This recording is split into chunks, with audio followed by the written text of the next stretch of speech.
ਖਾਲਸਾ ਵਾਹਿਗੁਰੂ ਜੀ ਕੀ ਫਤਿਹ। ਸਤਿਨਾਮ ਸ੍ਰੀ ਵਾਹਿਗੁਰੂ ਸਾਹਿਬ JIO.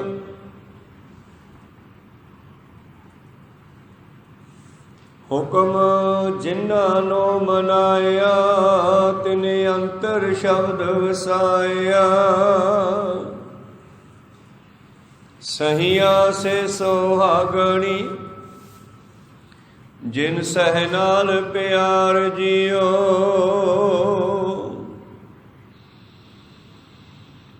ਸਹੀਆ ਸੇ ਸੁਹਾਗਣੀ ਜਿਨ ਸਹਿ ਨਾਲ ਪਿਆਰ ਜੀਓ। ਵਾਹਿਗੁਰੂ। ਇਹ ਪਵਿੱਤਰ ਬਚਨ ਪਹਿਲੇ ਪਾਤਸ਼ਾਹ ਧੰਨ ਧੰਨ ਸਾਹਿਬ ਸ੍ਰੀ ਗੁਰੂ ਨਾਨਕ ਦੇਵ ਮਹਾਰਾਜ ਜੀ ਦੇ ਉਚਾਰਨ ਕੀਤੇ ਹੋਏ ਹਨ। ਇਹਨਾਂ ਬਚਨਾਂ ਰਾਹੀਂ ਧੰਨ ਧੰਨ ਸ੍ਰੀ ਗੁਰੂ ਨਾਨਕ ਦੇਵ ਜੀ ਨਾਮ ਦੀ ਮਹਿਮਾ ਦੱਸਦੇ ਹਨ ਅਤੇ ਨਾਲ ਹੀ ਨਾਮ ਜਪਣ ਵਾਲਿਆਂ ਦੀ ਮਹਿਮਾ ਵੀ ਦੱਸਦੇ ਹਨ। ਇਹ ਸ਼ਬਦ ਦਾ ਕੱਲ ਆਪਾਂ ਨਾਮਾ ਪਦਾ ਸਰਪਣ ਕਰ ਰਹੇ ਸੀ। ਪਿੱਛੋਂ ਲੜੀਵਾਰ ਵਿਚਾਰ ਚੱਲ ਰਹੀ ਹੈ। ਸੁਹਾਗਣੀਆਂ ਜਿਹੜੀਆਂ ਹਨ ਉਹ ਕਿਹੋ ਜਿਹੀਆਂ ਹੁੰਦੀਆਂ, ਤੇ ਅੱਗੇ ਸਵਾਲ ਆਇਆ ਤੇ ਇਹਦਾ ਜਵਾਬ ਸਤਿਗੁਰ ਨੇ ਦਿੱਤਾ। ਜਿਹੜੀਆਂ ਹੁਕਮ ਮੰਨਦੀਆਂ, ਜਿਹੜੀਆਂ ਉਸ ਪਰਿਪੂਰਨ ਪਰਮੇਸ਼ਰ ਪਰਮਾਤਮਾ ਦੇ ਭਾਣੇ ਅੰਦਰ ਚੱਲਣ ਵਾਲੀਆਂ ਜੀਵ ਰੂਪ ਇਸਤਰੀਆਂ, ਸਾਧੂ ਸੰਤ ਮਹਾਤਮਾ ਜਨ ਪਰਮੇਸ਼ਰ ਦੇ ਪਿਆਰੇ, ਇੱਥੇ ਉਹਨਾਂ ਨੂੰ ਸੁਹਾਗਣੀ ਰੂਹ ਕਿਹਾ ਗਿਆ। ਰੂਹਾਂ ਆਤਮਾਵਾਂ ਇਸੇ ਢੰਗ ਦੇ ਨਾਲ ਸਤਿਗੁਰਾਂ ਨੇ ਬਾਣੀ ਉਚਾਰਨ ਕੀਤੀ ਹੈ ਕਿ ਉਸ ਦੇ ਵਿੱਚ ਹੀ ਉਦਾਹਰਨ ਹੈ ਤੇ ਵਿੱਚ ਹੀ ਸੰਸਾਰ ਦਾ ਤੇ ਅਧਿਆਤਮਕ ਦਾ ਗਿਆਨ ਵੀ ਹੈ। ਸੰਸਾਰੀ ਤੌਰ 'ਤੇ ਸੁਹਾਗਣੀ ਇਸਤਰੀ ਜਿਹੜੀ ਆਪਣੀ ਮਾਲਕ ਦੇ ਨਾਲ ਵਸਦੀ ਹੈ, ਪਰ ਉਹ ਤਾਂ ਹੀ ਵਸਦੀ ਹੈ ਜੇ ਮਾਲਕ ਦਾ ਹੁਕਮ ਮੰਨਦੀ ਹੈ। ਜੇ ਮਾਲਕ ਦਾ ਹੁਕਮ ਨਾ ਮੰਨੇ ਤਾਂ ਫਿਰ ਮਾਲਕ ਵੀ ਉਸ ਨੂੰ ਤਿਆਗ ਦਿੰਦਾ। ਇਸੇ ਤਰ੍ਹਾਂ ਹੀ ਅਸੀਂ ਵੀ ਸਾਰੇ ਪਰਮੇਸ਼ਰ ਦੀਆਂ ਜੀਵ ਇਸਤਰੀਆਂ ਹਾਂ। ਅਗਰ ਅਸੀਂ ਉਹਦੇ ਹੁਕਮ ਅੰਦਰ ਚੱਲਾਂਗੇ ਤੇ ਸੁਖੀ ਵਸਾਂਗੇ, ਤੇ ਜੇ ਮਨ ਮਰਜ਼ੀ ਕਰਾਂਗੇ ਤੇ ਦੁਖੀ ਹੋਵਾਂਗੇ। ਧੰਨ ਧੰਨ ਸ੍ਰੀ ਗੁਰੂ ਨਾਨਕ ਦੇਵ ਮਹਾਰਾਜ ਜੀ ਕਹਿੰਦੇ, ਸਿੱਖੋ ਸੁਹਾਗਣੀਆਂ ਹੁੰਦੀਆਂ ਨੇ। ਪਿੱਛੇ ਪੁੱਛਿਆ ਸੀ ਸੁਹਾਗਣੀਆਂ ਦਾ ਕੀ ਕੰਮ ਹੁੰਦਾ, ਕਿਹਨਾਂ ਨੂੰ ਸੁਹਾਗਣੀਆਂ ਕਿਹਾ ਜਾਂਦਾ ਹੈ, ਤੇ ਅਗਲਾ ਫਿਰ ਪਦਾ ਹੈ ਨੌਵਾਂ। ਉਹ ਸੁਹਾਗਣੀਆਂ ਹਨ ਜਿਨ੍ਹਾਂ ਨੇ ਮਾਲਕ ਦਾ ਹੁਕਮ ਮੰਨ ਲਿਆ। ਹੁਕਮ ਜਿਨ੍ਹਾਂ ਨੂੰ ਮਨਾਇਆ। ਇਹ ਹੁਕਮ ਮੰਨਣ ਨਾਲ ਕੀ ਹੋਇਆ? ਸਵਾਲ ਪੈਦਾ ਹੋਇਆ ਵੀ ਹੁਕਮ ਮੰਨਣ ਨਾਲ ਕੀ ਹੋਇਆ? ਹੁਕਮ ਮੰਨਣ ਨਾਲ ਇਹ ਹੋਇਆ ਕਿ ਤਿੰਨਾਂ ਅੰਤਰ ਸ਼ਬਦ ਵਸਾਇਆ। ਮਾਲਕ ਦੇ ਬਚਨ ਨੂੰ ਹਿਰਦੇ ਵਿੱਚ ਵਸਾ ਲਿਆ, ਵਸ ਗਿਆ ਉਹਨਾਂ ਦੇ ਹਿਰਦੇ ਵਿੱਚ ਬਚਨ।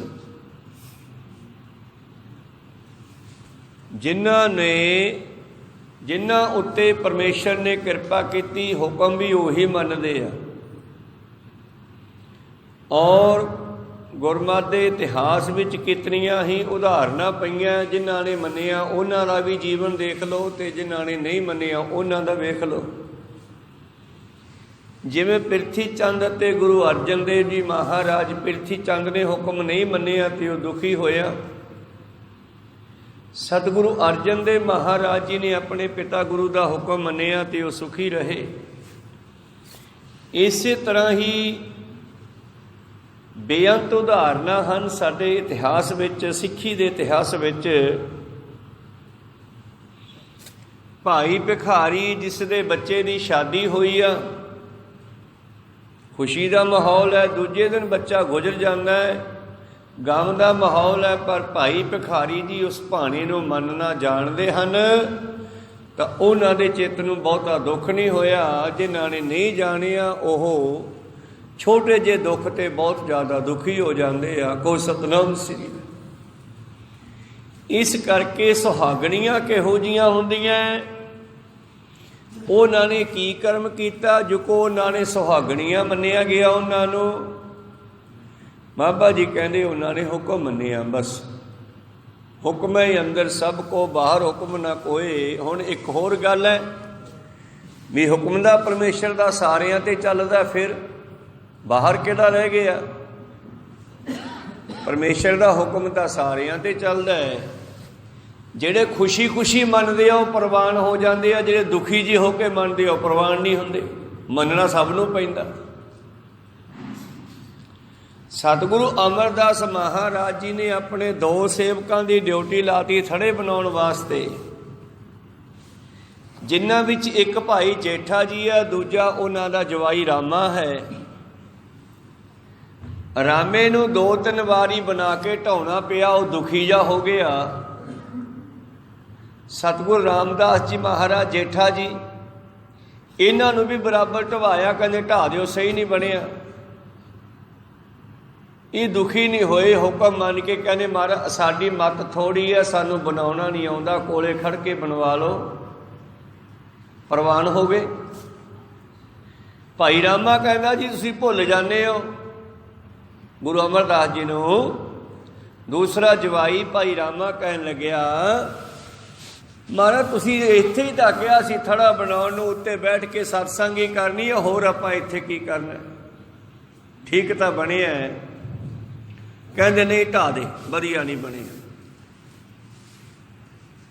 ਤੇ ਜੇਠਾ ਜੀ ਨੂੰ ਵੀ ਕਿਹਾ ਉਹ ਜੇਠਿਆ ਤੈਨੂੰ ਬਣਾਉਣਾ ਨਹੀਂ ਆਉਂਦਾ ਭਾਈ, ਇਹ ਕੀ ਕੀਤਾ? ਜੇਠਾ ਜੀ ਕਹਿਣ ਲੱਗੇ, ਚੌਥੇ ਸਤਿਗੁਰੂ ਰਾਮਦਾਸ ਜੀ ਜਿਨ੍ਹਾਂ ਦਾ ਪਹਿਲਾ ਨਾਮ ਜੇਠਾ ਸੀ, ਕਹਿੰਦੇ ਤੂੰ ਸਮਰੱਥ ਵੱਡਾ ਮੇਰੀ ਮਤ ਥੋੜੀ ਰਾਮ, ਪਾਲਹੇ ਅਕਿਰਤ ਘਣਾ ਪੂਰਨ ਦ੍ਰਿਸ਼ਟ ਤੇਰੀ ਰਾਮ।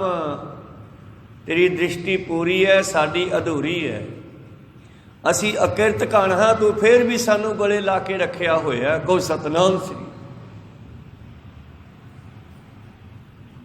ਤੂੰ ਸਮਰੱਥ ਹੈ, ਮੇਰੀ ਮੱਤ ਛੋਟੀ ਹੈ, ਮੈਂ ਭੁੱਲ ਜਾਣਾ। ਜੇਠਾ ਜੀ ਕਹਿੰਦੇ ਮੈਂ ਭੁੱਲ ਜਾਣਾ, ਰਾਮਾ ਜੀ ਕਹਿੰਦੇ ਤੂੰ ਭੁੱਲ ਜਾਣਾ। ਕੋ ਸਤਨ ਬਸ ਇੱਦਾਂ ਹੀ ਫਰਕ ਹੈ। ਉਹਨਾਂ ਨੇ ਹੁਕਮ ਮੰਨ ਲਿਆ, ਜਿਨ੍ਹਾਂ ਨੇ ਹੁਕਮ ਮੰਨ ਲਿਆ ਉਹਨਾਂ ਨੂੰ ਉਸੇ ਕੰਮ 'ਚੋਂ ਆਨੰਦ ਆਇਆ, ਸਵਾਦ ਆਇਆ। ਜਿਨ੍ਹਾਂ ਨੇ ਨਹੀਂ ਮੰਨਿਆ ਉਹ ਦੁਖੀ ਹੋਏ। ਰਾਮੇ ਨੇ ਨਹੀਂ ਮੰਨਿਆ ਉਹ ਦੁਖੀ ਹੋਇਆ। ਜੇਠਾ ਜੀ ਨੂੰ ਉਸੇ 'ਚੋਂ ਆਨੰਦ ਆਇਆ, ਕਹਿੰਦੇ ਢਾ ਦਿਓ, ਲਓ ਜੀ ਢਾ ਦਿੰਦੇ ਆ। ਬਣਾ ਦਿਓ, ਲਓ ਜੀ ਬਣਾ ਦਿੰਦੇ ਆ। 7 ਬਚਨ ਹੀ ਕਹਿਣਾ ਨਾ। ਤਾਂ ਇਸ ਕਰਕੇ ਪਾਤਸ਼ਾਹ ਜੀ ਕਹਿੰਦੇ ਸੁਹਾਗਣੀਆਂ ਕਿਹੋ ਜਿਹੀਆਂ ਹੁੰਦੀਆਂ ਨੇ? ਜੀਵ ਇਸਤਰੀਆਂ ਦੀ ਗੱਲ ਹੀ ਨਹੀਂ ਹੈ, ਜੀਵ ਆਤਮਾਵਾਂ ਦੀ ਗੱਲ ਵੀ ਹੈ। ਸਾਰਿਆਂ ਦੀ ਗੱਲ ਹੈ, ਮਨੁੱਖਾਂ ਦੀ ਵੀ ਇਸਤਰੀਆਂ ਦੀ ਵੀ। ਹੁਕਮ ਜਿਨ੍ਹਾਂ ਨੂੰ ਮਨਾਇਆ ਤਿਨਾਂ ਅੰਤਰ ਸ਼ਬਦ ਵਸਾਇਆ। ਉਹਨਾਂ ਨੇ ਬਸ ਉਹੀ ਗੱਲ ਮੁੱਖ ਰੱਖਣੀ ਹੈ ਜੋ ਸਾਡੇ ਮਾਲਕ ਨੇ ਕਹਿਤੀ। ਜਿਵੇਂ ਫੌਜ ਦੇ ਵਿੱਚ ਇੱਕ ਰੂਲ ਹੁੰਦਾ ਹੈ,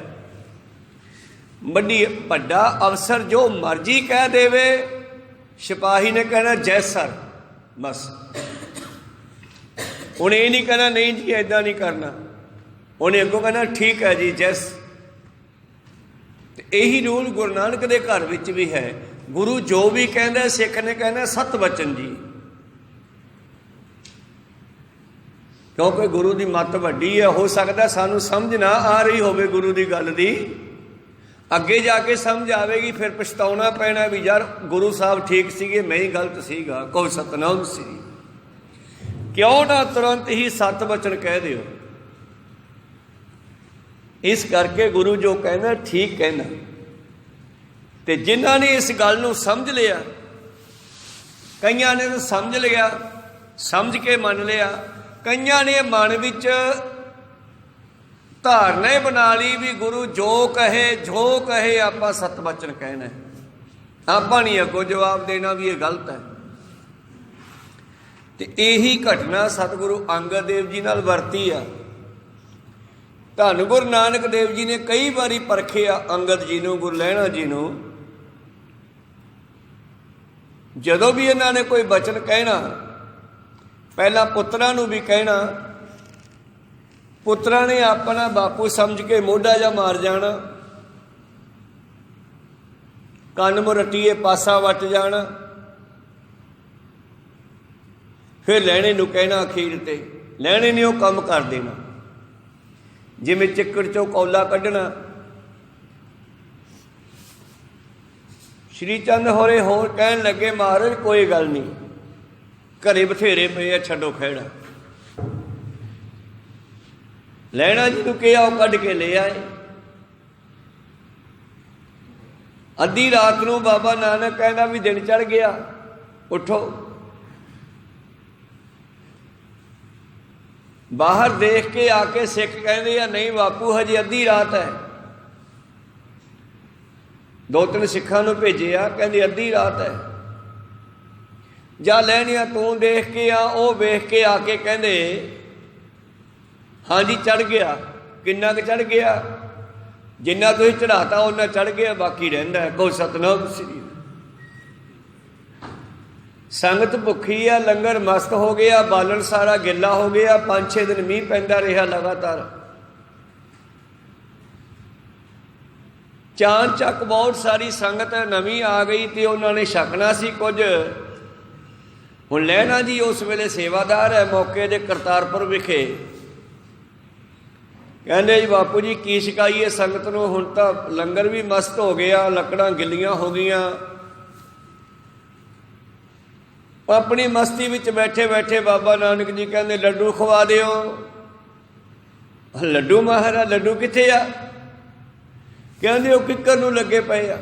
ਜਾ ਸ਼੍ਰੀ ਚੰਦ ਕਿੱਕਰ ਹਿਲਾ ਕੇ ਆ, ਲੱਡੂ ਡਿੱਗ ਪੈਣਗੇ। ਕਹਿੰਦੇ ਉਹਨਾਂ ਨੇ ਕਿਹਾ ਬਾਪੂ ਕਿਤੇ ਦਰਖਤਾਂ ਨੂੰ ਮਠਿਆਈਆਂ ਲੱਗਦੀਆਂ। ਗੱਲ ਕੱਟਦੀ, ਜਵਾਬ ਦੇਤਾ। ਫਿਰ ਕਹਿੰਦੇ ਲੈਣੇ ਆ ਜਾਂ ਤੂੰ ਹਿਲਾ ਕੇ ਆ। ਜਦ ਲੈਣਾ ਕਿੱਕਰ ਵੱਲ ਜਾਣ ਲੱਗਿਆ,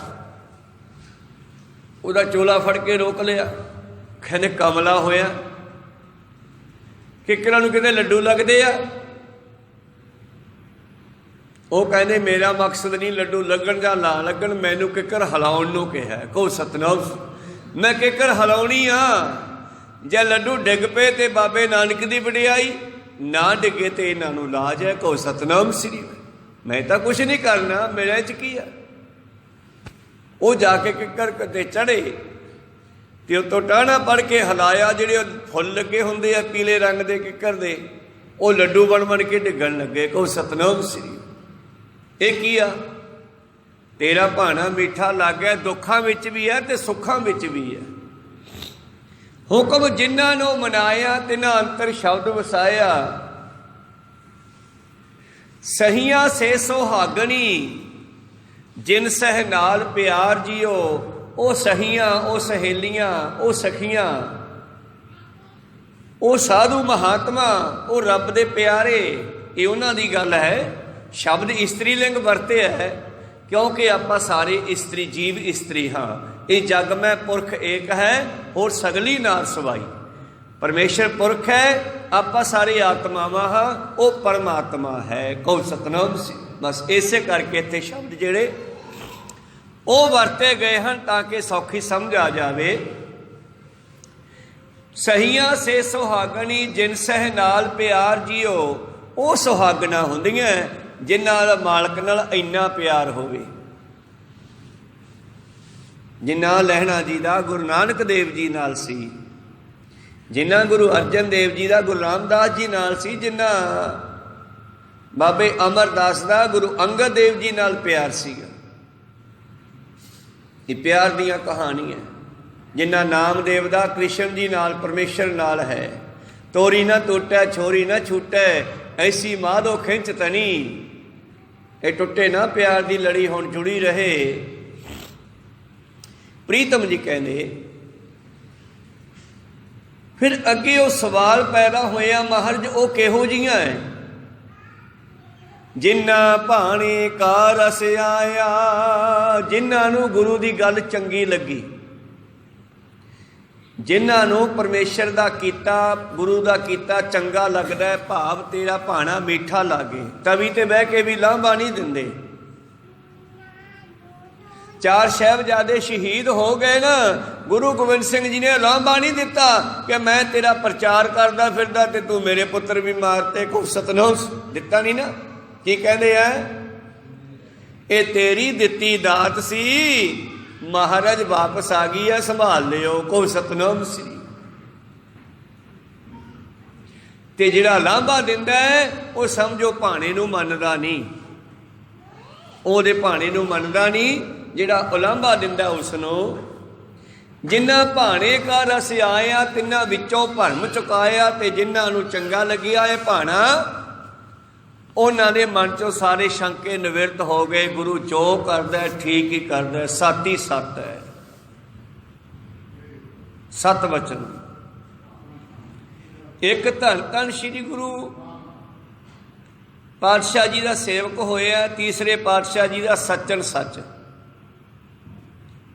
ਇਹਨੇ ਵੀ ਕੈਸਾ ਹੀ ਸੁਭਾਅ ਬਣਾ ਲਿਆ ਸੀਗਾ। ਗੁਰੂ ਸਾਹਿਬ ਨੇ ਜੋ ਵੀ ਕਹਿਣਾ ਸੱਚ ਹੀ ਸੱਚ ਹੈ ਜੀ। ਕਈ ਸੱਤ ਕਹਿ ਦਿੰਦੇ ਆ, ਸੱਤ ਹੈ ਜੀ, ਸੱਤ ਹੈ, ਸੱਤ ਹੈ। ਇਹ ਕਹਿੰਦਾ ਸੀ ਸੱਚ ਹੈ, ਵੀ ਤੁਹਾਡਾ ਕਿਹਾ ਹੋਇਆ ਸੱਚ ਹੈ, ਬਿਲਕੁਲ ਸਹੀ ਹੈ। ਤੇ ਲੋਕਾਂ ਨੇ ਇਸ ਦਾ ਨਾਮ ਸੱਚਨ ਸੱਚ ਰੱਖ ਲਿਆ। ਕੋ ਸਤਨਾਮ ਸ੍ਰੀ। ਔਰ ਵਾਕਿਆ ਹੀ ਇਸ ਦੀ ਵੀ ਸੇਵਾ ਪ੍ਰਵਾਨ ਹੋਈ। ਅੱਗੇ ਚੱਲ ਕੇ ਪਾਤਸ਼ਾਹ ਨੇ ਇਹਨੂੰ ਬ੍ਰਹਮ ਗਿਆਨ ਦੇ ਕੇ ਤੋਂ ਪ੍ਰਚਾਰ ਕਰਾਇਆ। ਮੇਰੇ ਪ੍ਰੀਤਮ ਜੀ ਬਖਸ਼ਿਸ਼ ਕਰਦੇ ਹਨ, ਜਿਨ੍ਹਾਂ ਦੇ ਹਿਰਦੇ ਵਿੱਚ ਗੁਰੂ ਦਾ ਸ਼ਬਦ ਵਸ ਗਿਆ ਉਹਨਾਂ ਦੇ ਭਰਮ ਨਿਕਲ ਗਏ। ਉੱਠ ਵੰਜੋ ਕਿਲ ਵੇਖੋ ਕਰਤਾ ਘਰ ਆਇਆ। ਇਸ ਹਿਰਦੇ ਦਾ ਕਰਤਾ, ਸਾਡੀ ਛਾਤੀ ਦਾ, ਸਾਡੇ ਹਿਰਦੇ ਦਾ, ਸਾਡੇ ਦਿਲ ਦਾ ਕਰਤਾ ਕੌਣ ਹੈ? ਸ਼ਬਦ। ਜਿਵੇਂ ਇਸਤਰੀ ਦਾ ਪੁਰਖ ਪਤੀ ਹੈ, ਆਤਮਾ ਦਾ, ਸਰੀਰ ਦਾ ਸ਼ਬਦ ਪਤੀ ਹੈ। ਪ੍ਰੀਤਮ ਦਾ ਬਚਨ ਪੜ੍ਹ ਲਓ।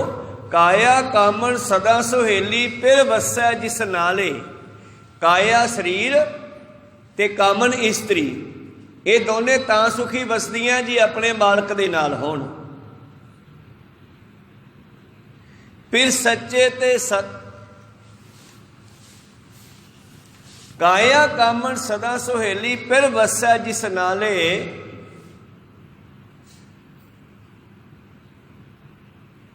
ਫਿਰ ਸੱਚੇ ਤੇ ਉਸ ਮਾਲਕ ਦੇ ਕੋਲੋਂ ਸੁਣਿਆ ਹੋਇਆ ਸ਼ਬਦ,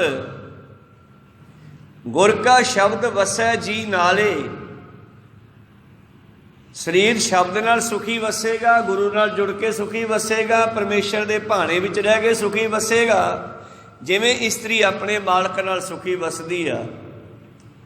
ਪ੍ਰੀਤਮ ਜੀ ਕਹਿੰਦੇ, ਜਿਨ੍ਹਾਂ ਭਾਣੇ ਕਾ ਰਸ ਆਇਆ ਤਿੰਨਾਂ ਵਿੱਚੋਂ ਭਰਮ ਚੁਕਾਇਆ। ਨਾਨਕ ਸਤਿਗੁਰ ਐਸਾ ਜਾਣੀਐ ਜੋ ਸਭ ਸੈ ਲਏ ਮਿਲਾਏ ਜੀਓ। ਇਹੋ ਜਿਹਾ ਮੇਰਾ ਗੁਰੂ ਹੈ ਜੋ ਸਭ ਨੂੰ ਇਕੱਠੇ ਕਰ ਲੈਂਦਾ।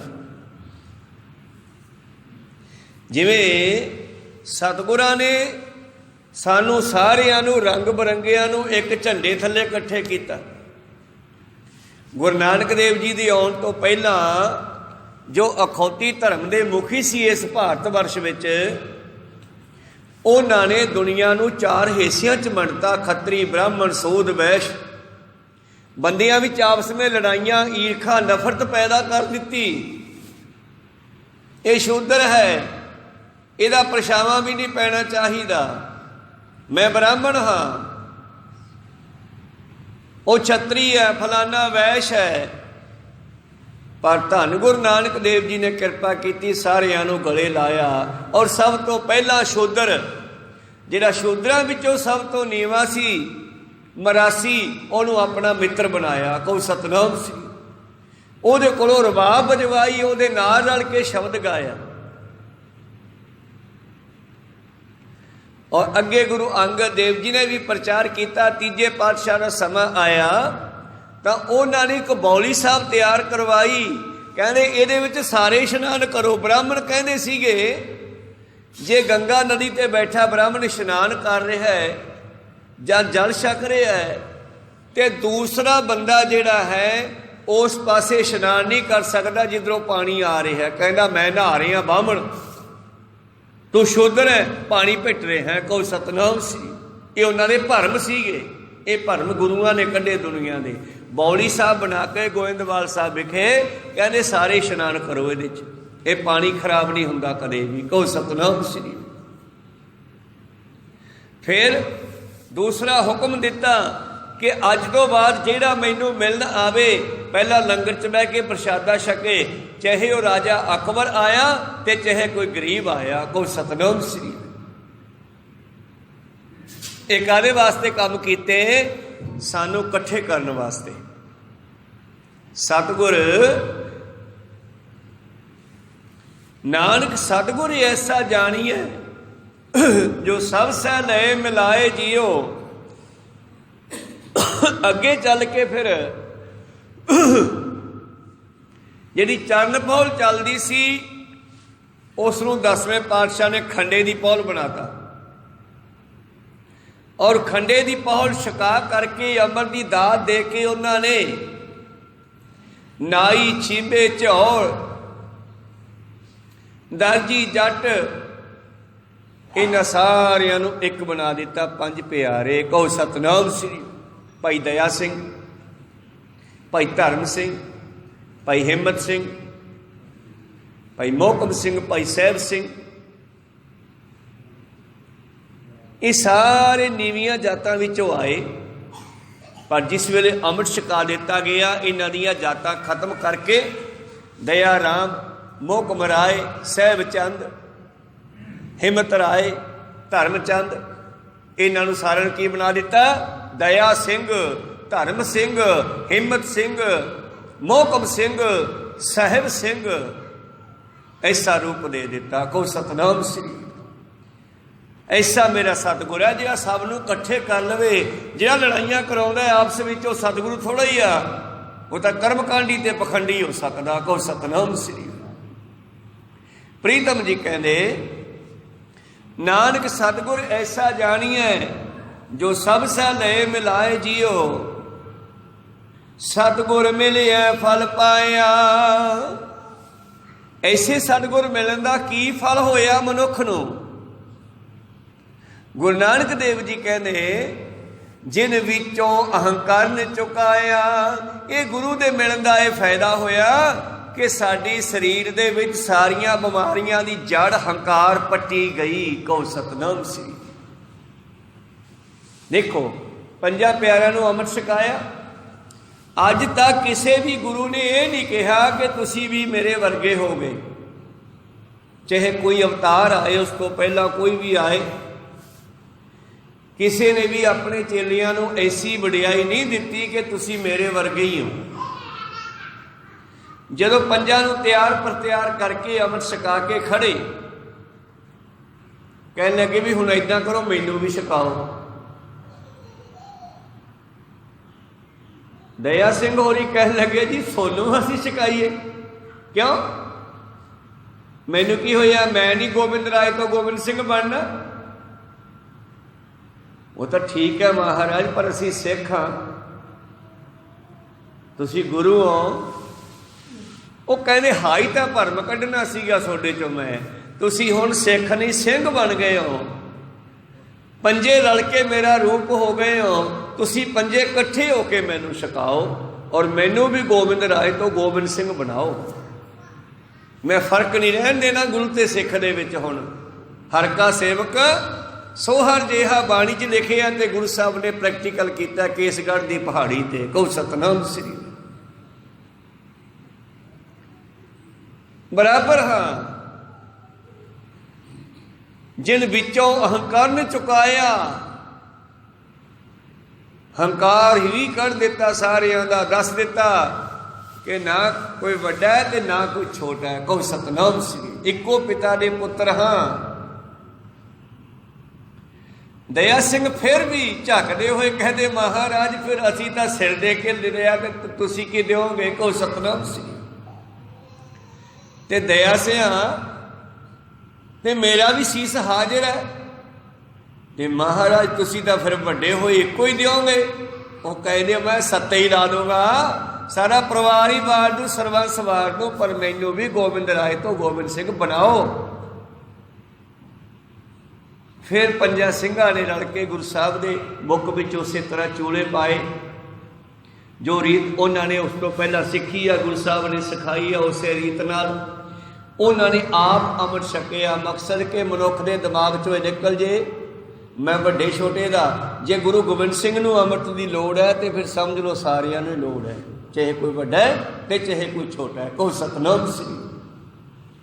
ਜਦ ਇਹਨਾਂ ਪਹਾੜੀ ਰਾਜਿਆਂ ਨੂੰ, 22 ਧਾਰ ਦੇ ਰਾਜਿਆਂ ਨੂੰ ਪਾਤਸ਼ਾਹ ਨੇ ਕਿਹਾ ਨਾ ਬਈ ਤੁਸੀਂ ਵੀ ਅੰਮ੍ਰਿਤ ਛਕ ਲਓ, ਗੁਰੂ ਵਾਲੇ ਬਣ ਜਾਓ, ਮੈਂ ਤੁਹਾਨੂੰ ਪੱਕੇ ਹੀ ਰਾਜ ਦੇ ਦਿਆਂਗਾ ਦੁਨੀਆ ਦੇ। ਕਹਿਣ ਲੱਗੇ ਜੀ ਅੰਮ੍ਰਿਤ ਤਾਂ ਛਕ ਲਾਂਗੇ ਪਰ ਸਾਨੂੰ ਕੱਲਿਆਂ ਨੂੰ ਛਕਾ ਦਿਓ। ਇੱਕ ਤਾਂ ਅਸੀਂ ਆ ਬੋਦੀ ਧੋਤੀ ਨਹੀਂ ਛੱਡਣੀ, ਜਨੇਊ ਨਹੀਂ ਛੱਡਣਾ। ਇੱਕ ਅਸੀਂ ਆ ਸ਼ੂਦਰਾਂ ਦੇ ਵਿੱਚ ਨਹੀਂ ਅੰਮ੍ਰਿਤ ਛਕਣਾ। ਉਹ ਅੰਮ੍ਰਿਤ ਛਕਾਉਣ ਵੇਲੇ ਪਹਿਲਾਂ ਸਭ ਨੂੰ ਚੂਲਿਆਂ ਨਾਲ ਛਕਾਇਆ ਜਾਂਦਾ, ਮਗਰੋਂ ਬਚਿਆ ਹੋਇਆ ਬਾਟਾ ਸਭ ਦੇ ਮੂੰਹ ਨਾਲ ਲਾ ਕੇ ਪਿਆਇਆ ਜਾਂਦਾ ਕਿ ਇਹਦੇ ਮਨ 'ਚੋਂ ਵਹਿਮ ਨਿਕਲ ਜੇ ਕਿ ਜਾਤ ਪਾਤ ਛੂਤ ਜਾਤ ਜਿਹੜੀ ਆ ਉਹ ਕੁਛ ਨਹੀਂ ਹੈਗੀ, ਇਹ ਬ੍ਰਾਹਮਣਾਂ ਦੀ ਬਣਾਈ ਹੋਈ ਸੀ। ਕਹੋ ਸਤਿਨਾਮ ਸ੍ਰੀ। ਇਹ ਕਰਮ ਕਾਂਡ ਉਹਨਾਂ ਪਖੰਡੀਆਂ ਦਾ, ਉਹਨਾਂ ਧਰਮ ਦੇ ਅਖੌਤੀ ਮੁਖੀਆਂ ਦਾ ਬਣਾਇਆ ਹੋਇਆ ਸੀਗਾ। ਪਾੜੋ ਤੇ ਰਾਜ ਕਰੋ, ਅੱਜ ਵੀ ਰਾਜਨੀਤੀ 'ਚ ਇਹੀ ਚੀਜ਼ ਹੈ। ਇਹ ਉਹਨਾਂ ਨੇ ਆਪਣੀ ਰਾਜਨੀਤੀ ਵਰਤੀ ਸੀਗੀ ਸੰਸਾਰ ਤੇ ਰਾਜ ਕਰਨ ਵਾਸਤੇ। ਭਾਰਤ ਵਰਸ਼ ਦੇ ਆਦੀਵਾਸੀਆਂ ਨੂੰ, ਜਿਹੜੇ ਇੱਥੋਂ ਦੇ ਪੁਰਾਣੇ ਮੁਖੀ ਸੀ, ਇੱਥੋਂ ਦੇ ਵਸਣ ਵਾਲੇ ਸੀ, ਬਲ ਰਾਜਾ ਵੀ ਇੱਥੋਂ ਦਾ ਆਦੀਵਾਸੀ ਸੀ, ਰਾਵਣ ਵੀ ਇੱਥੋਂ ਦਾ ਆਦੀਵਾਸੀ ਸੀ, ਹਰਨਕਸ਼ ਵੀ ਇੱਥੋਂ ਦਾ ਆਦੀਵਾਸੀ ਸੀ। ਇਹਨਾਂ ਲੋਕਾਂ ਨੂੰ, ਇਹਨਾਂ ਅਖੌਤੀ ਧਰਮ ਦੇ ਮੁਖੀ ਬ੍ਰਾਹਮਣਾਂ ਨੇ, ਜਿਹੜੇ ਆਰੀਅਨ ਦੇਸ਼ਾਂ 'ਚੋਂ ਆਏ ਸੀਗੇ, ਸਾਡੇ ਭਾਰਤ ਦੀ ਧਰਤੀ ਵਿੱਚ ਬੜੀ ਤਾਕਤ ਹੈ, ਹਜੇ ਵੀ ਹੈਗੀ ਆ ਤੇ ਉਦੋਂ ਵੀ ਸੀਗੀ। ਔਰ ਉਹਨਾਂ ਦਾ ਇਹ ਮਕਸਦ ਸੀਗਾ ਕਿ ਅਸੀਂ ਇਸ ਧਰਤੀ ਦੇ ਮਾਲਕ ਬਣੀਏ ਤੇ ਇੱਥੋਂ ਦੇ ਵਸਣ ਵਾਲਿਆਂ ਨੂੰ, ਜਿਨ੍ਹਾਂ ਨੂੰ ਆਦੀ ਲੋਕ ਜਾਂ ਆਦੀਵਾਸੀ ਕਹਿੰਦੇ ਸੀਗੇ, ਉਹਨਾਂ ਨੂੰ ਖੱਤਰੀ ਬ੍ਰਾਹਮਣ ਸੂਦ ਵੈਸ਼ ਦੇ ਚੱਕਰਾਂ ਵਿੱਚ ਵੰਡ ਦਿੱਤਾ। ਕਹੋ ਸਤਿਨਾਮ ਸ੍ਰੀ। ਪਾੜ ਦਿੱਤਾ, ਮੈਜੋਰਟੀ ਖਤਮ ਕਰਤੀ ਉਹਨਾਂ ਲੋਕਾਂ ਦੀ। ਐਂ ਕਰਦੇ ਐ ਮੰਤਰੀ ਲੋਕ, ਕਿਸੇ ਬੰਦੇ ਨੂੰ ਇੱਕ ਨੂੰ ਵਡਿਆਈ ਦੇ ਦਿੰਦੇ ਐ, ਉਹ ਆਪਣੇ ਆਪ ਨੂੰ ਵੱਡਾ ਸਮਝਣ ਲੱਗ ਜਾਂਦਾ ਤੇ ਫਿਰ ਮਿੱਤਰਾਂ ਨੂੰ ਛੋਟੇ ਸਮਝਣ ਲੱਗ ਜਾਂਦਾ। ਬਸ ਪਾੜੋ ਤੇ ਰਾਜ ਕਰੋ ਵਾਲੀ ਗੱਲ ਹੀ ਹੈ। ਪਰ ਗੁਰੂ ਸਾਹਿਬ ਨੇ ਕਿਹਾ ਇਕੱਠੇ ਹੋ ਕੇ ਰਾਜ ਕਰੋ, ਇਕੱਤਰ ਹੋਵੋ, ਹੋਏ ਇਕੱਤਰ ਬੈਠੋ ਬੈਸੋ ਮੇਰੇ ਭਾਈ, ਹੋਏ ਇਕੱਤਰ ਵੈਸੋ ਮੇਰੇ ਭਾਈ, ਦੁਬਦਾ ਦੂਬ ਕਰੋ ਲਿਵ ਲਾਏ, ਹਰ ਨਾਮੇ ਕੇ ਹੋਵੋ ਜੋੜੀ, ਗੁਰਮੁਖ ਬੈਸੋ ਸਫਾ ਵਿਛਾਏ। ਜਿਵੇਂ ਤੁਸੀਂ ਬੈਠੇ ਹੋ ਗੁਰੂ ਸਾਹਿਬ ਦੇ ਕੋਲ, ਇੱਦਾਂ ਇਕੱਠੇ ਹੋ ਕੇ ਬੈਠੋ। ਬਈ ਹੁਣ ਪਾੜਨ ਦਾ ਟਾਈਮ ਨਹੀਂ ਹੈ, ਮੈਜੋਰਟੀ ਬਣਾਓ। 4 ਪੁੱਤਰਾਂ ਨੂੰ ਗਿਆਨ ਦੇਣ ਵਾਸਤੇ ਇੱਕ ਬਜ਼ੁਰਗ ਨੇ ਬਚਪਨ ਵਿੱਚ ਬੜਾ ਉਹਨਾਂ ਨੂੰ ਸਮਝਾਇਆ, ਨਹੀਂ ਸਮਝੇ। ਬਜ਼ੁਰਗ ਦਾ ਆਖਰੀ ਸਮਾਂ ਨੇੜੇ ਆ ਗਿਆ। ਮੁੰਡਿਆਂ ਨੂੰ ਕਹਿਣ ਲੱਗਿਆ, ਪੁੱਤਰ ਮਿਲ ਕੇ ਰਹਿਓ, ਮਿਲਣ ਦੇ ਵਿੱਚ ਹੀ ਫਾਇਦਾ ਹੈ, ਨਹੀਂ ਸਮਝ ਰਹੇ। ਇੱਕ ਦਿਨ ਉਸਨੇ ਕਿਹਾ, ਜਾਓ ਬਾਂਸ ਦੀਆਂ ਸੋਟੀਆਂ ਲੈ ਕੇ ਆਓ 5-7। 4 ਡੰਡੇ ਲਿਆਂਦੇ ਗਏ, ਕੱਲਾ ਕੱਲਾ ਫੜਾਤਾ, ਕਹਿੰਦੇ ਤੋੜੋ ਇਹਨਾਂ ਨੂੰ। ਗੋਡੇ ਨਾਲ ਲਾ ਕੇ ਤੋੜ ਦਿੱਤੇ। ਬਚਿਆ ਹੋਇਆਂ ਦੀ ਫਿਰ ਮੁੱਠੀ ਬੰਨਤੀ, ਗੱਠੀ ਬੰਨਤੀ ਰੱਸੀਆਂ ਨਾਲ, 5-7 ਨੂੰ ਇਕੱਠੇ ਕਰਕੇ ਕਹਿੰਦੇ ਹੁਣ ਤੋੜੋ। ਸਾਰਿਆਂ ਨੇ ਮਿਲ ਕੇ ਵੀ ਜੋ ਲਾ ਲਿਆ ਤੋੜ ਨਹੀਂ ਸਕੇ। ਕਹੋ ਸਤਿਨਾਮ। ਬਸ ਕਹਿੰਦੇ ਆਹੀ ਮੈਜੋਰਟੀ ਆ ਇਕੱਠੇ ਰਹਿਣ ਦੇ ਵਿੱਚ, ਇਕੱਠੇ ਰਹੋ ਤੁਸੀਂ। ਗੁਰੂ ਸਾਹਿਬ ਨੇ ਇਕੱਠੇ ਕੀਤੇ ਆ। ਸਤਿਗੁਰ ਐਸਾ ਜਾਣੀਐ ਜੋ ਸਭ ਸੈ ਲਏ ਮਿਲਾਏ ਜੀਓ, ਸਤਿਗੁਰ ਮਿਲਿਆ ਫਲ ਪਾਇਆ, ਜਿਨ ਵਿੱਚੋਂ ਕਰਨ ਚੁਕਾਇਆ। ਇਹ ਗੁਰੂ ਦੀ ਕਿਰਪਾ ਹੈ। ਗੁਰੂ ਨੂੰ ਮਿਲਣ ਦਾ ਇਹ ਫਲ ਹੋਇਆ ਕਿ ਸਾਡਾ ਹੰਕਾਰ ਖਤਮ ਹੋ ਗਿਆ। ਦੁਰਮਤ ਕਾ ਦੁੱਖ ਕੱਟਿਆ। ਦੁਰਮਤ ਸੀਗੀ ਨਾ, ਈਰਖਾ ਦੁਈ ਦਵੈਤ ਕਰਨੀ। ਮੈਂ ਛੋਟਾ ਜਿਹਾ ਹੁੰਦਾ ਸੀ, ਮੇਰੇ ਯਾਦ ਹੈ, ਜਿਹੜਾ ਸਾਡੇ ਘਰੇ ਸੀਰੀ ਜਾਂ ਦਿਹਾੜੀਆ ਕੰਮ ਕਰਦਾ ਸੀ ਨਾ ਖੇਤੀਬਾੜੀ 'ਚ, ਉਹਦੀ ਬਾਟੀ ਪਰੇ ਕੁਤਰੇ ਵਾਲੀ ਮਸ਼ੀਨ ਕੋਲੇ ਪਈ ਹੁੰਦੀ ਸੀ। ਕੋ ਸਤਿਨਾਮ ਸ੍ਰੀ। ਉਹ ਉੱਥੋਂ ਹੀ ਆ ਕੇ ਬਾਟੀ ਆਪਦੀ ਚੱਕਦਾ, ਉੱਚੀ ਕਰਕੇ ਉਹ 'ਚ ਦਾਲ ਪਾਣੀ ਪਾਇਆ ਜਾਂਦਾ, ਉੱਚਾ ਕਰਕੇ ਵੀ ਨਾਲ ਨਾ ਲੱਗ ਜੇ, ਛਿੱਟੇ ਨਾ ਪੈ ਜਾਣ। ਔਰ ਵਿਚਾਰਾ ਮਾਂਜ ਕੇ ਉੱਥੇ ਹੀ ਰੱਖ ਜਾਂਦਾ। ਇਹ ਚੀਜ਼ਾਂ ਗੁਰੂ ਸਾਹਿਬ ਨੇ ਖਤਮ ਕੀਤੀਆਂ ਸਾਡੇ ਚੋਂ। ਕੋ ਸਤਿਨਾਮ ਸੀ। ਭਾਈ ਵੀਰ ਸਿੰਘ, ਧੀਰ ਸਿੰਘ, ਆ ਮਜ਼੍ਹਬੀ ਸਿੱਖਾਂ ਨੂੰ ਚੌਥਾ ਪੌੜਾ ਕਿਉਂ ਕਹਿੰਦੇ ਆ ਪਤਾ ਕਿਸੇ ਨੂੰ? रंगरेटे गुरु के बेटे कह के गले लाया। नंबर 1 जदों जैता जी लैके आए पातशाह का सीस, और इन्हों चौथे पौड़े वाले कहा गया। तुसी चौथे पौड़े वाले ये ना समझियो कि इन्हों चौथे नंबर पर रखे है। इन्हों हरमंदर साहब की एक वाही का हक दिता गया सी, को सतनाम भी ਇਹਦੇ ਵਿੱਚ ਤੁਹਾਡਾ भी एक साइड ਤੇ हक है, तुसी भी हकदार हो। ये आलवड़ का साझा है। ते जिस वेले गुरु प्यारे हो अगे जाके राजा रणजीत सिंह जी दे वेले जथे बनाए गए सी, उन्हां विचों एक जथा मजहबी सिंघां दा भी सी, को सतनाम श्री। तो कहण तो भाव है कि गुरु साहब ने सानू सब नूं एकत्र किया है, जिन विचों अंकन चकाया दुरमत माड़ी मत कढ़ी गुरु ने। बलिहारे जाइए गुरु तो ताइए तो गुरु कहंदा आओ गुरु दे लड़ लगिए, सतगुर को बल जाइए जित मिलिया परमगत पाई है। सोनर मुंजा लोचदे सो सतगुर दिया बुझाए जियो। ਜਿਹੜੀ ਗੱਲ ਦੇਵਤਿਆਂ ਨੂੰ ਸਮਝ नहीं आई वो भी गल गुरु ने समझा दी। सुरनर मुंजन अमृत खोजदे सो अमृत गुर ते पाया। वो अमृत किसी को मिलिया नहीं, वो 10वें पातशाह जी ने प्रगट किया। फिर ऐ अमृत है, इं अमृत बनता है। सिखा अज मैं तैनू बना के पिया दिता बाटे नाल, हुण तू घरे जाके रोज़ बना के पिया कर 5 बाणियां पढ़ के, कहो सतनाम श्री। अज मैं तेनों खंडे बाटे नाल तेनों बनाना सिखा दिता है ना, हुण तू भावें रोज़ बनाई जा, तेरे अंदरों अमृत निकलेगा। बाणी पढ़िया करती अमृत बनी जाएगा, कहो सतनाम श्री। किनका एक जे जीव सावै ताकि महिमा गणी न आवे। कांखी एक है दर्श तिहारो नानकी उन संग मोहे उधारो। प्रीतम जी कहने बलिहारे जाइए गुरु तो सिख कहना दुरमत का दुख कटिया भाग बैठा मस्तक आए जियो। उन्होंने मत्थे की टुकड़ी ते लिख दिता परमेश्वर ने, लिख बई इन्हों गुरु मिलना चाहिए। एवें नहीं सानू गुरु मिले, एवें नहीं बाबे नानक के नेड़े पहुँच गए आपां। ये परमेश्वर ने साडे भागां च लिखिया तां मिल गया, कहो सतनाम सी। नहीं तो बेअंत दुनिया जिहड़ी है बेचारी बहुत दुखों भरी जिंदगी बतीत कर रही है, पर वड्डे भागां वाले ने वो जिहड़े गुरु नानक के घर विच पैदा हुए हैं। नंबर 1 तो गुरु नानक के सिखां दे घरे जन्म मिलना, नंबर 2 फिर आके गुरु ग्रंथ साहिब जी दे लड़ लग जाना, अमर की दात लै लेना। ये भी गुर घर जन्मे गवन मकाया है। 2 बारी जन्म होंदा मनुख दा, एक बारी माँ प्यो तो, दूजी बार गुरु तो। जिन्हां दा गुरु के घर च जन्म हो गया वड्डे भागां वाले आ। भाग बैठा मस्तक आए जियो, उन्होंने मत्थे दे भाग लिखे गए बई इनू गुरु मिलना चाहिए। फिर जो सिख नूं ये सुनाई ना, सतगुर ने गल समझाई, फिर सिख कहना अमृत तेरी बाणिया। महाराज तेरी बाणी बड़ी मिठी है, तेरिया गल्लां बड़ियां चंगियां।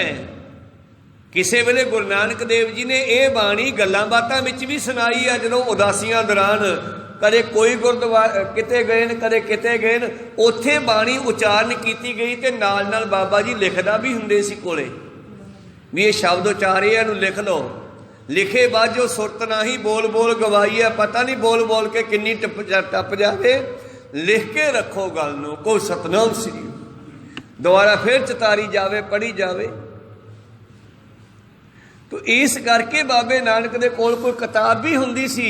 जदों मक्के नूं जांदे होए सखर पखर की जगह ते जांदे आ, उत्थे बैठे पीर बाबे नानक नूं कहंदे आ कूजा हथ किताब कच्छ भाई गुरदास जी लिखते हैं भी उन्हां दे कच्छ भाव झोले विच तनी ते पा के झोला टंगिया होवे मोढे ते, हथ विच कुजा है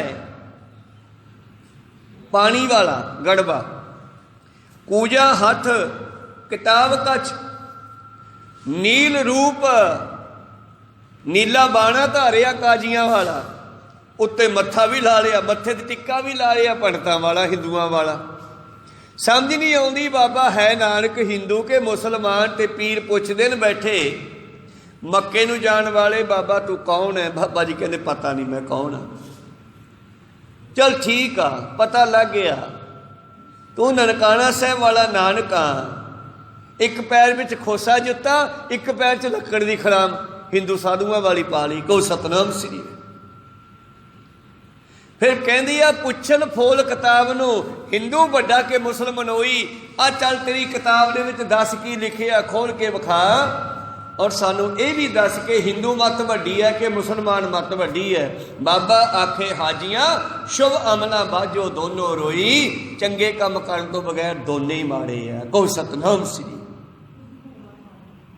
चंगे कर्म करो, नाम जपो, सगल धर्म है श्रेष्ठ धर्म।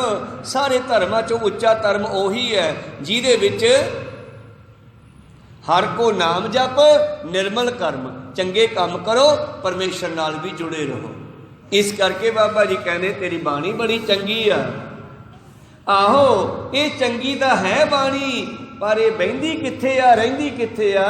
तेरियां भगतां हृदय समाणियां।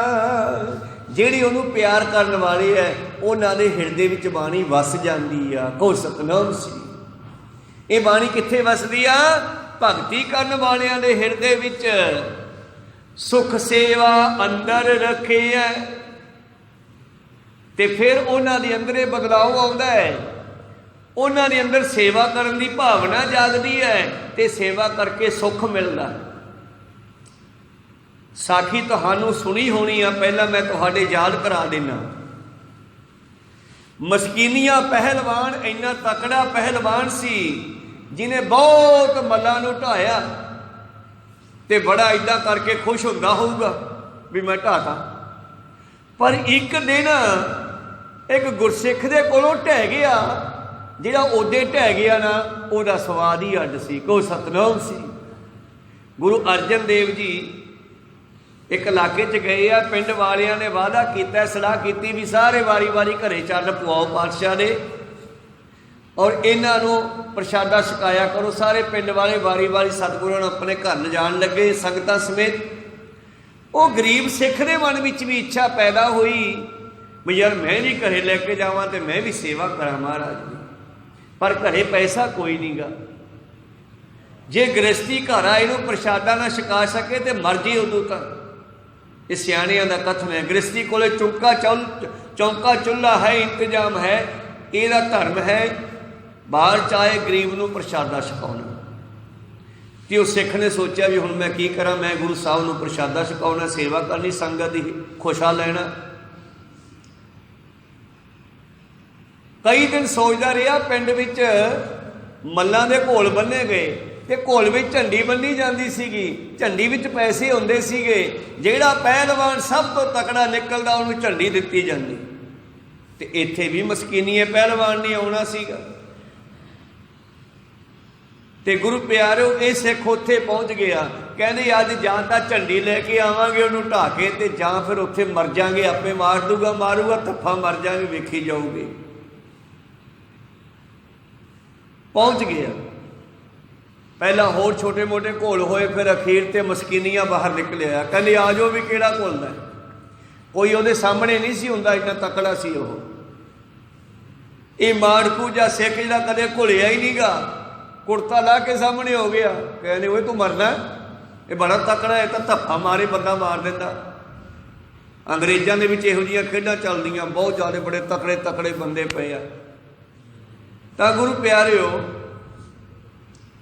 ਉਹ ਕਹਿਣ ਲੱਗਿਆ ਨਹੀਂ ਵੇਖੀ ਜਾਊਗੀ, ਮੈਂ ਘੁਲਣਾ ਹੀ। ਮਸਕੀਨੀਆਂ ਕਹਿਣ ਲੱਗਿਆ ਗੱਲ ਤਾਂ ਸੁਣ ਲੈ ਭਰਾਵਾ, ਤੂੰ ਹੱਥਵਾਂ ਕਰਾ ਲੇਗਾ, ਮੈਥੋਂ ਲੱਤਵਾਂ ਟੁੱਟ ਜੂ ਤੇਰੀ, ਤੂੰ ਰਹਿਣ ਦੇ। ਕਹਿੰਦਾ ਨਹੀਂ, ਜਾਂ ਤੂੰ ਹਾਰ ਮੰਨ ਲਾ ਫਿਰ, ਨਹੀਂ ਮੇਰੇ ਕੋਲ। ਹੁਣ ਹਾਰ ਆਏ ਕਿਵੇਂ ਹਾਰ ਮੰਨੀ ਅਗਲਾ? ਉਹਨੂੰ ਪੁੱਛਦੇ ਵੀ ਗੱਲ ਕੀ ਆ, ਤੂੰ ਮਰਨ ਵਾਸਤੇ ਆਇਆ ਕਿਤੇ ਆਤਮ ਹੱਤਿਆ ਕਰਨ ਤਾਂ ਨਹੀਂ ਆਇਆ ਵੀ ਆਪੇ ਮਾਰ ਦੂਗਾ ਬੰਦਾ ਮੈਨੂੰ? ਗੱਲ ਦੱਸ। ਉਹ ਕਹਿੰਦਾ ਵੀ ਗੱਲ ਇਹ ਆ, ਮੇਰੇ ਕਿਹੜੇ ਸੰਗਤ ਨੇ ਆਉਣਾ, ਗੁਰੂ ਸਾਹਿਬ ਨੇ ਆਉਣਾ, ਮੈਂ ਉਹਨਾਂ ਨੂੰ ਪ੍ਰਸ਼ਾਦਾ ਛਕਾਉਣਾ ਤੇ ਮੈਂ ਤੈਨੂੰ ਢਾਹ ਕੇ ਆ ਝੰਡੀ ਜਿੱਤ ਕੇ ਲਿਜਾਣੀ ਆ। ਕਹੋ ਸਤਨਾਮ ਸੀ। ਜਦੋਂ ਇੰਨੀ ਗੱਲ ਸਿੱਖ ਨੇ ਕਹੀ ਤੇ ਮਸਕੀਨ ਦਾ ਦਿਮਾਗ ਘੁੰਮ ਗਿਆ। ਕਹੋ ਸਤਨਾਮ ਸੀ। ਉਸ ਪਹਿਲਵਾਨ ਦਾ ਦਿਮਾਗ ਘੁੰਮ ਗਿਆ। पता नहीं वो अंदर की आया, कहना फिर आ जा घुलीए। घुलना शुरू किया, हल्के हल्के हथ मारे उसने किते टुट ना जाए, कुछ बेचारे का कदे घुलिया तो है नहीं। ये 5-7 बारी इधर उधर डिगे, अखीर आप ही मुस्कीनिया लम्मा पै गया तो सिख उत्ते बह गया तो सारे ताली मारती को ढह गया ढह गया ढह गया। पर मस्कीनिया ने फील किया भी जेड़ा अज आनंद आया ना ये कदे ढाके नहीं आया सीगा, कोई सतनाम सी। और झंडी जी उस सिख नूं दे दी गई, वो झंडी लै करके सिख घरे गया, लंगर प्रशादा तैयार किया। पर मस्कीनिया कहना यार मैनू तेरे उस गुरु नाल मिला जिहदे करके मैनू अज आनंद आया, जिहड़ा आनंद मैनू कदे ढाके नहीं सी आया अज ढह के आया।